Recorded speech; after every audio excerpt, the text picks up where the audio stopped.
भाग्यश्रीताई तेली, माननीय बनगर काकू आपल्या पंचायत समिती गणाच्या उमेदवार आणि अराणीताई ज्या दादर बोबलात पंचायत समिती गणाच्या उमेदवार आहेत, त्या सर्वांना तुम्ही निवडून द्यावं हे सांगण्यासाठी उपस्थित डॉक्टर रवींद्र अडाणी साहेब, नगराध्यक्ष दत्त नगर परिषद, माननीय विठ्ठल बापू, माननीय सोमन आके साहेब, माननीय सदाशिव माळी साहेब, माननीय गोवाळे साहेब, डॉक्टर हेक्टी, या गावच्या आपल्या सरपंच माळीताई, अन्य व्यासपीठावरील सर्व मंडळी, सर्व गावचे सरपंच, गुळाळवाडी असेल, अंतर्की असेल, गुड्डापूर असेल, नंतर वसपेटचे सरपंच आहेत, सर्व पदाधिकारी, लकडेवाडीचे सरपंच, तिथले सर्व पदाधिकारी आणि माडगाव गावातील लिंबाची माळी असतील, अन्य सगळी मंडळी असतील.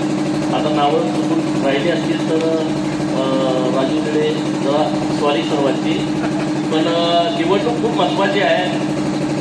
बाहेरचा नाचला त्यांचं 2024ला वाचलं आहे. बाहेरचं तरुण करून सगळा त्यांचा बाजार उठला आहे. हे काही नवीन दुकान नाही त्यांचं. अरे मी तर 100 किलोमीटर लांबचा होतो, संजयराव 100 मीटर पण लांब नाही ना. हिंदी जिल्हा परिषद तुम्हाला लागूनच आहे. पण तो काय बाहेरचा आहे काय? दिवसातून 4 वेळा माडगावला ते येत आहेत आणि त्यामुळं त्यांच्याकडे दुसरा कुठला अजेंडा नाही. तो विषय आता नाही प्रचारात पण घेऊ नका तुम्ही कुठं. त्याला काय करायचं करू द्या. तुम्ही तुमचं काम करा. ही निवडणूक एक हाती निवडून येणार आहे, एक हाती, अशी परिस्थिती आहे. आजूबाजूच्या सगळ्या वाड्यातल्या लोकांना विनंती आहे, मला कुलाळवाडीला हात जोडून विनंती आहे. जसं विधानसभेला केलं तसंच तुम्ही आता जिल्हा परिषदला पण केलं पाहिजे. कुठलंही काय मनामध्ये कुणी मतभेद न ठेवता लकडेवाडीचं वन साईड मतदान झालं पाहिजे. बरोबर ना? एकनाथ आहे आता ऐकण्यात आहे तुमच्या खाली बघा. त्यामुळं वसपेट, राजोबाची वाडी इथल्याही सगळ्या लोकांना विनंती आहे. सरपंच साहेब इथं आहेत, बाकीचे प्रमुख मंडळी इथं आहेत, तर त्यांनी लक्ष घालून, राजू आहे, तर तुम्ही सगळे ग्रुप एकत्रित करून, ओवाळे साहेब आहेत, तर एक मतानं, एक दिलानं तुम्ही मतदान या आमच्या दोन्ही उमेदवाराला केलंच पाहिजे, अशी तुम्हाला माझी विनंती आहे. आमचे उमेदवार तुम्ही निवडून द्या. विकासाचं आम्ही बघून घेतो. काही चिंता करू नका, काही काळजी करू नका. आपले सभापती चव्हाण साहेब आहेत, नवीनच ओळख झाली त्यांची, नाव राहिलं. तर माडगाळ हे मोठं गाव आहे. जत तालुक्यामध्ये उमदी, संख, माडगाळ, टपलापूर, बिळूर, शेगाव, बनाळी, दरेबडची ही मोठी गाव आहेत. या उचलणीसारखं मोठं गाव आहे. तर याचा विकास करणं ही आपली सार्वजनिक जबाबदारी आहे आणि आम्ही काय त्या जबाबदारीपासून लांब पडत नाही. आता हे काय काय लोक बोलत आहेत, मी उपोषणाला आलो, मी लोकांच्यासाठी आलोय. राजकारण करणाऱ्या लोकांच्यासाठी मी कुठं फिरत नाही. मला कोणी धमकी द्यायचे कारण नाही. आणि माझी भूमिका असते ती उघडी असते. माझी मापं काढता येईल, मी काय या सगळ्या भानगडी करत बसतो.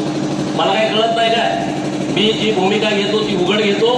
मी माडगाव गावाच्या विकासाची भूमिका घेईन. कुठल्या पुढाऱ्यांची भूमिका घ्यायला मला काय काम नाही. दुसरी काम आहेत मला भरपूर, एवढंच काम नाही मला. त्यामुळं माडगावकरांना माझा शब्द आहे, तुम्हाला माडगाव गाव डेव्हलप करण्याच्या दृष्टिकोनातून जे जे लागेल ते ते देण्याचा शब्द मी तुम्हाला सर्वांना देतोय. कुठंच कमी पडणार नाही. उमदीला MIDC दिल्या, होय, सगळ्यांना सांगून दिले. ते काही चोरून लपून छपून दिलेले नाही. संघमध्ये आता ट्रॉमा केअर सेंटर उभा करतोय, मोठं हॉस्पिटल उभा करतोय, उघड आहे. माडगावमध्ये सुद्धा अशा पद्धतीच्या राज्य सरकारच्या माध्यमातून योजना आणायचा आमचा प्रयत्न आहे आणि मी त्याचा पाठपुरावा करतोय. त्यामध्ये एक माडगाव मेंढीचं संशोधन केंद्र हे माडगावमध्ये झालं पाहिजे, आपल्या सर्वांची भावना आहे.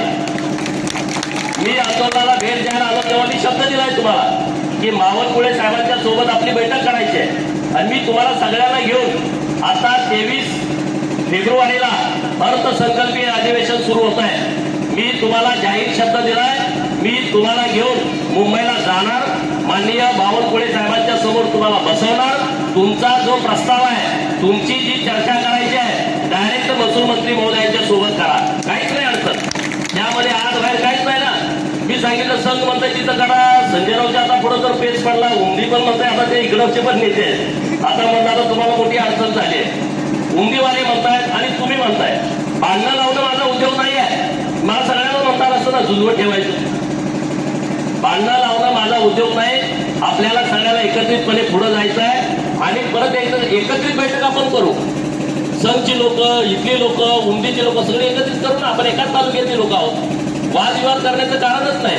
परंतु मी एका गावाला वेगळं बोलणार, मी माणगावमध्ये आल्या मतासाठी वेगळं बोलणार, उमदीला गेल्यावर तिसरं बोलणार, हे माझ्याकडून होणार नाही. त्यांना कुणाला काही गैरसमज करायचे करा, मी काही चुकीचं बोलणार नाही आणि चुकीचं काही करणार नाही. आणि कोणी मला ब्लॅकमेल करायच्या भानगडीत पडू नका. ब्लॅकमेल करणाऱ्यांचं तर मी कधीच ऐकत नाही. विषय सोडून द्या. लोकांच्यासाठी मी काम करेन. माणगावमध्ये आता जी परिस्थिती आहे ती परिस्थिती मी तुम्हाला बदलून देतो. हा मी तुम्हाला शब्द देतो. ही परिस्थिती पूर्णपणे बदलून देतो. आज एवढा मोठा शेळ्या मेंढ्याचा बाजार भरतो. मला वाटतं मी काल का परवा आलो होतो तेव्हा बाजार कालच ना, काल आलो होतो, काल मोठा बाजार भरला होता. आता मी मार्केट कमीत कमी बरखास्त करतोय. हे जे सगळे पैसे खायचे धंदे सुरू आहेत ना, पुढच्या 15 दिवसामध्ये मार्केट कमिटी तुम्हाला बरखास्त झालेली दिसेल. आणि आमच्या विचाराची या तालुक्याचा विकास करण्याची भूमिका असणारी तरुण मुलं आम्ही त्या मार्केट कमिटीवरचे डायरेक्टर म्हणून सरकारच्या माध्यमातून आम्ही नेमू आणि अख्ख्या तालुक्यातली मार्केट बाजार समिती आम्ही चांगल्या पद्धतीने डेव्हलप करू. मार्केट कमिटी जेव्हा जतची होईल तेव्हा पहिला आमचा प्रयोग आहे, जतमध्ये घोड्यांचा मोठा बाजार आम्हाला भरवायचा आहे. महाराष्ट्रातले आणि देशातले घोडे व्यापारी हे जतला आले पाहिजे. आणि मी तुम्हाला जाहीरपणे शब्द देतोय, ते काम आम्ही या वर्षी करणार, घोडे बाजार भरवणार. बेदाण्याचं मार्केट आम्हाला जतला चालू करायचं आहे. कडधान्याचं मार्केट आहे, त्याचं डेव्हलपमेंट करायचं आहे. तिथं जे 500 रुपये 1000 रुपये ज्या भानगडी सोहळ्या सुरू आहेत त्या सगळ्या बंद करायच्या आहेत आम्हाला. हे काही खाबुगिरीचं ठिकाण नाही. मार्केट कमिटीमध्ये शेतकऱ्यांचं हक्काचं ठिकाण आहे. आणि ते कुणाचं दलालीचं केंद्र, भ्रष्टाचाराचं केंद्र होताना आम्ही अजिबात बघणार नाही. आणि त्यामुळं आमच्या डोक्यामध्ये काही विषय आहेत तालुक्यासाठी, डेव्हलपमेंटच्या हिशोबात आमचे विषय आहेत आणि ते विषय घेऊन आम्ही पुढे जाणार आहे. आणि ह्या नुसत्या गाजराच्या पुंग्या वाजवायला लागले, तिकडे हे करतो ते करतो, अमुक करतो तमुक करतो, काही सुद्धा ऐकू नका. तुम्हाला प्रत्येक गावाला जर विकास पाहिजे असेल, तुम्ही सगळे भारतीय जनता पार्टीच्या सोबत आहात. आता पण मोठ्या ताकदीने तुम्ही सोबत राहा, मोठ्या ताकदीने.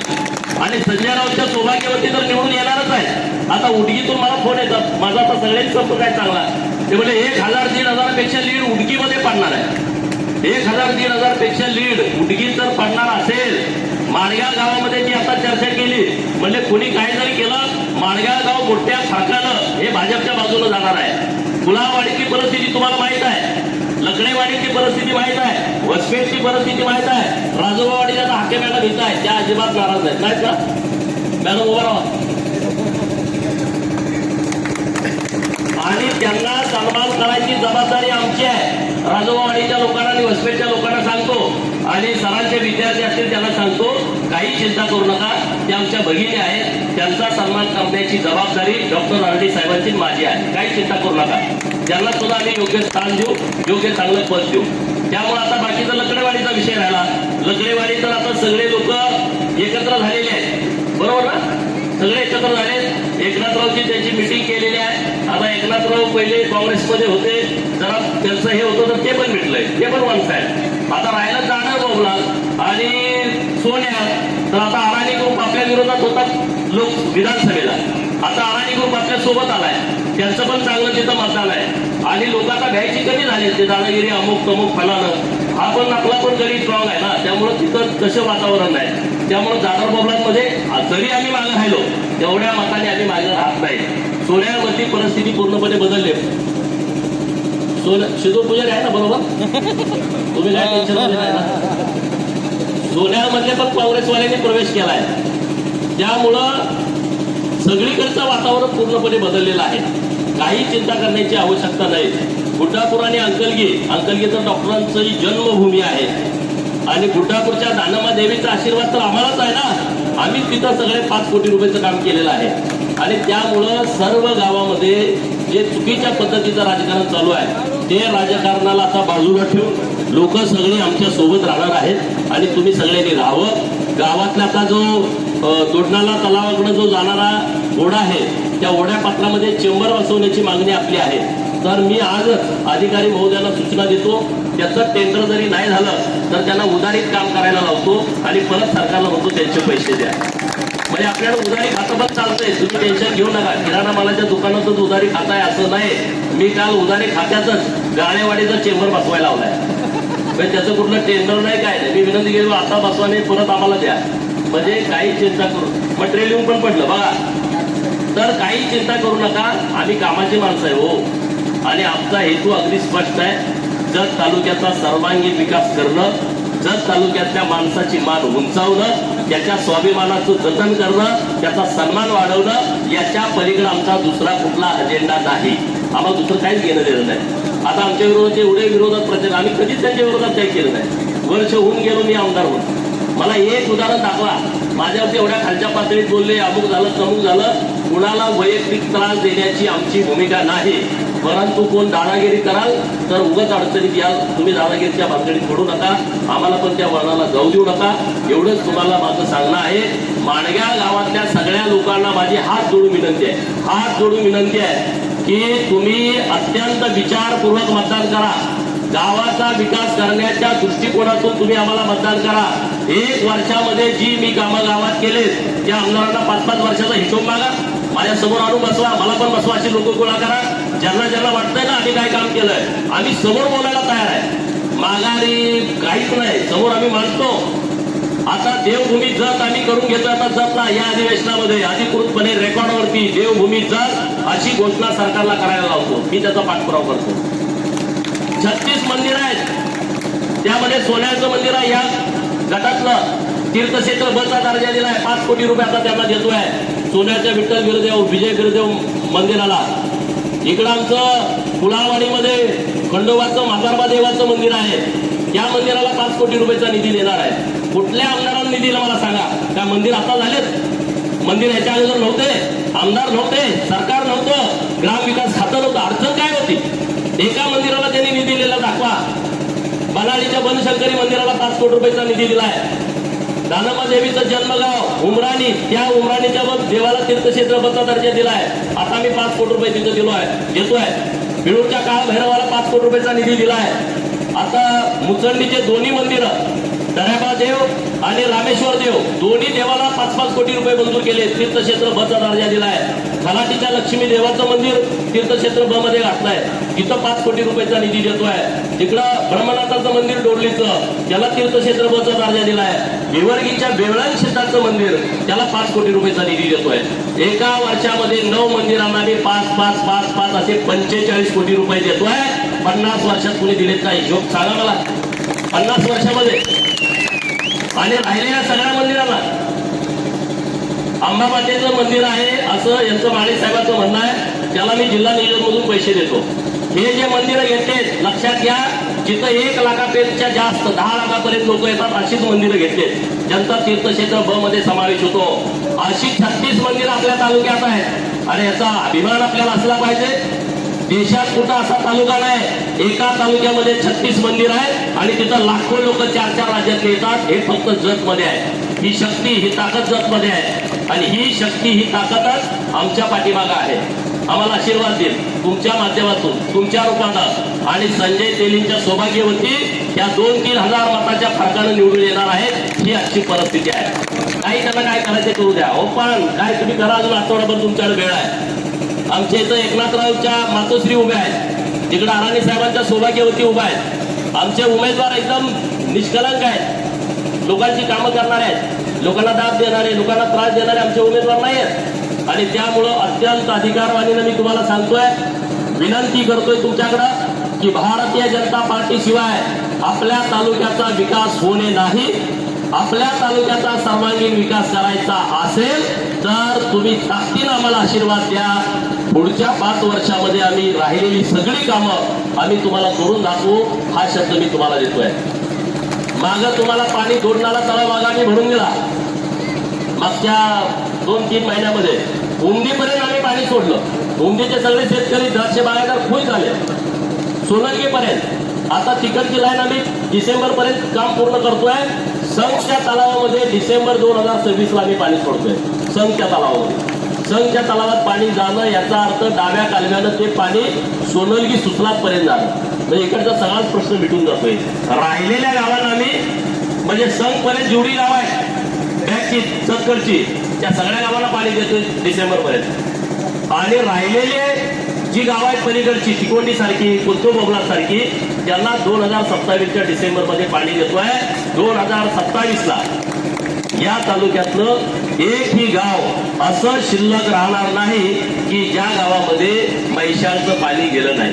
इतकी व्यवस्था मी करतोय, काही चिंता करू नका. आता अंकलगीच्या तलावात पाणी सोडायची व्यवस्था लवकर होते. कोलगिरीकडे इकडं दुसरी जी लाईन आहे आपली 18 तलावामध्ये पाणी आम्ही डिसेंबर पर्यंत सोडतोय. नियोजन केलं आम्ही प्रत्येक गोष्टीचं, कुठल्या तलावात, कुठल्या पाझर तलावात, कुठल्या साठवण तलावात, अशा 18 तलावामध्ये डिसेंबर पर्यंत पाणी सोडतोय. 2024च्या विधानसभेला आम्ही तुम्हाला शब्द देता, तुम्ही आमच्या सोबत या. 2029ला म्हैसाळच्या योजनेचा प्रश्न हा प्रचाराचा मुद्दा असणार नाही. भाषणात कुणी घ्यायचंच नाही.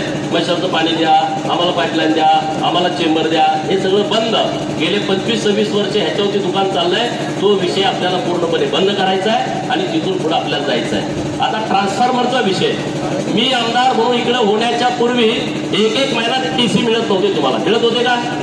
टीसीओच्या ग्रुपवर ते प्रत्येकाकडून 500 रुपये घ्यायचे. कोण घेत होतं? प्रत्येकाचे 500. 40 लोक असतील, 15 लोक असतील, 50 लोक असतील. परत ते टीसी आणायला गाडी भाड्यानं करायची, गाडी पाठवायची, परत त्या गाडीचं भाडं भरायचं. मी आमदार झाल्याच्या नंतर आधी 6 महिने तुम्हाला टीसीला कोणी पैसे मागितले का? जोरात बोला. नाही मागितले. तुम्हाला गाडी भाड्यानं करावी लागली? नाही लागली. तुम्हाला टीसी तुम्ही मला सांगितल्याच्या नंतर दुसऱ्या किंवा जास्तीत जास्त तिसऱ्या दिवशी येऊन बसते की नाही? मग कसं काय बदल झाला? माझं काय टीसीचं दुकान आहे का काय? हे सरकारचं होतं, करणारा माणूस तुमच्याकडे नव्हता. आता मी तुम्हाला सांगतोय 500 टीसी नवीन लागणार आहे जत तालुक्याला आणि निरंतर मधून ते सगळेच्या सगळे टीसी मी देवाभाऊच्याकडून आणणार आहे. तुम्हाला परत टीसी मागायची गरजच भासणार नाही. एक ना अनेक विषय आहे. पुढे अजून 13 गावात जायचं आहे. अचानक आम्ही संध्याकाळची सभा, संजयराव म्हणले तुम्ही आताच आले पाहिजे आणि बेवर्गीची सभा सोडून आम्ही इकडे आलोय. पण इथलं सगळं वातावरण बघितल्याच्या नंतर 1,00,000% आपले बीजेपीचे तिन्ही उमेदवार निवडून येणार आहेत यावरती शिक्कामोर्तब झालंय. म्हणून तुम्ही आपले राहू नका.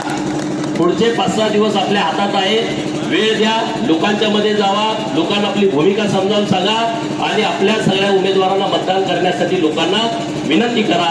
एवढंच या निमित्तानं बोलतो आणि थांबतो. जय हिंद, जय महाराष्ट्र.